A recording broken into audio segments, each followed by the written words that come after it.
9 August 1942 ला संपूर्ण भारतामध्ये पहिली आहुती जी पडली ती आपल्या पुणे शहरात पडली. पुण्यामध्ये जिथे लकडी पूल आहे तिथे सावरकरांनी 1905 मध्ये विदेशी कपड्यांची होळी ही पेटवलेली होती. पुढे सावरकरांचं फार मोठं कर्तृत्व हे आपल्याला पाहायला मिळतंय. या सावरकरांपासून प्रेरणा घेणारा अजून एक क्रांतिकारक होता, त्याचं नाव वासुदेव बळवंत गोखटे.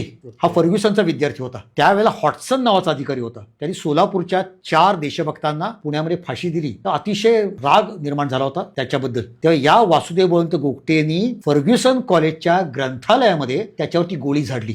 आता हॉटसन मेला नाही, तो वाचला त्याच्यातून, पण त्यांनी पराक्रम मात्र वासुदेव बळवंतांनी केलेला, गोखटेंनी करून दाखवलेला होता हे आपल्याला त्याच्यातून पाहायला मिळतं. असाच एक क्रांतिकारक म्हणजे तळेगावचा विष्णू गणेश पिंगळे. ते 2 वर्ष पुण्यामध्ये राहायला होते. सावरकरांची होळी केली त्यात हा छोटा मुलगा विदेशी कपडे गोळा करायला होता. त्यांनी पुढे अमेरिकेत जाऊन गदरची स्थापना केली आणि तिथे मोठा पराक्रम केला. आपल्याला माहिती की 1942 ला महात्मा गांधींनी चले जाव असा आदेश दिला. ही घटना 7 ऑगस्ट 8 ऑगस्टला मुंबईला घडली. गवालिया टँक मैदानात काँग्रेसचं अधिवेशन होतं. रातोरात गांधींना अटक झाली. दुसऱ्या दिवशी पुण्यात मोर्चा निघाला. त्यात एक 16 वर्षाचा मुलगा होता, त्याचं नाव आहे नारायण दाभाडे. काँग्रेस भवनवरती इंग्रजांचा ताबा होता आणि हेमंड नावाचा अधिकारी होता. आणि मुलं जेव्हा निघाली तेव्हा ते इंग्रज म्हणले, चालते वा तुम्ही लहान मुलं आहात. हा मुलगा हातात तिरंगा घेऊन त्या काँग्रेस भवनवरती गेला आणि इंग्रजांचा झेंडा काढून त्याने आपला झेंडा फडकवला. त्याच्यावरती गोळीबार झाला. नारायण दाभाडे त्याच्यामध्ये मृत झाला. पण 9 ऑगस्ट 1942 ला संपूर्ण भारतामध्ये पहिली आहुती जी पडली ती आपल्या पुणे शहरात पडली. तो हा 16 वर्षाचा नारायण दाभाडे. एवढं मोठं काम त्यांनी केलं.